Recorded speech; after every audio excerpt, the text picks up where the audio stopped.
Hey guys, Evan here, back to another video, and today we're going to be doing a review on the Y-MSF Wolfman figure.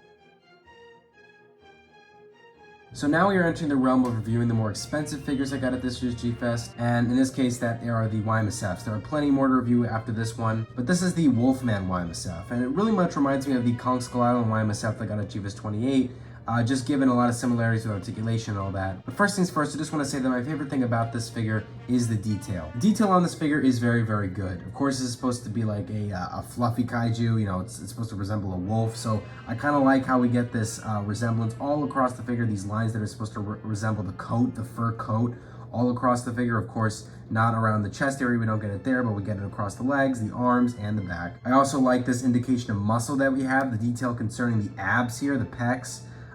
It's all in, in the arms. It's a very it's clearly trying to describe that this is a strong kaiju. Facial detail is pretty good. Of course, he's kind of like a scrawny face, like it's all scrunched up.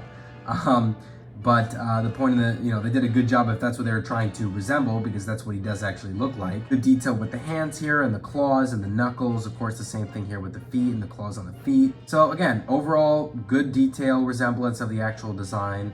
Especially considering the fact that the movie where he was supposed to premiere in never came out, but yet they did a fantastic job trying to mimic what he would have looked like had the movie came out anyway. So this is great. Let's get into the next thing I like about this figure.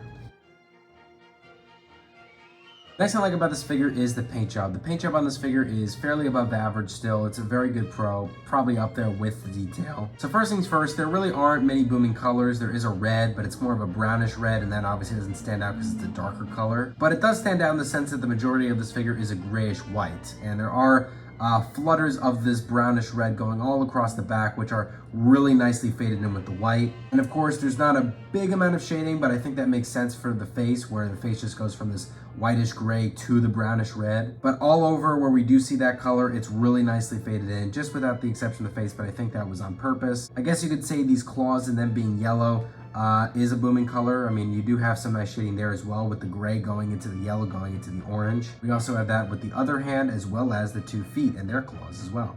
So overall, very nice. Majority of the paint is shaded well and no paint scuffs at all. So let's get into the cons of this figure. So when it comes to the cons of this figure, there's really only one major con, and that major con is the articulation. As you noticed, I did not give the articulation as a pro, and that's because with Y-MSF, similarly to Bandai's, I do believe that they should have at least 4 joints of articulation as well. This has 3. It has it here in the waist, it has it with the 2 arms, and that is about it. I feel like they should have had an articulated joint with the head, possibly with the legs. But even if they would have just had it with the head, it would have still been enough to have reached 4 joints headed onto the waist and the arms. And that being 4 joints, I would have not given it a con, I just would have given it an average pro. And this guy would have probably had 0 cons, other than the fact it's not a perfect figure. That being said, I would rate this figure a 9 out of 10. It is a very good figure, and I'm certainly glad I got it, even before I just knew I wanted to get it. I usually have a list for every single G-Fest. This was the first G-Fest time. This is the first G-Fest where I didn't have a list, but I still knew that in the end there were a few figures I would have definitely wanted to have gotten before I went, and I was successful in getting this. This was one of the few figures that I planned to get, and I got it. I definitely would recommend getting this. Of course, it's a little rare to find because it's a Y-MSF of a figure of a kaiju that was never supposed to be shown in any Godzilla movie capacity at all. But again, would recommend getting this, and I hope you enjoy this review. Like, comment, subscribe. See you guys later, and bye-bye.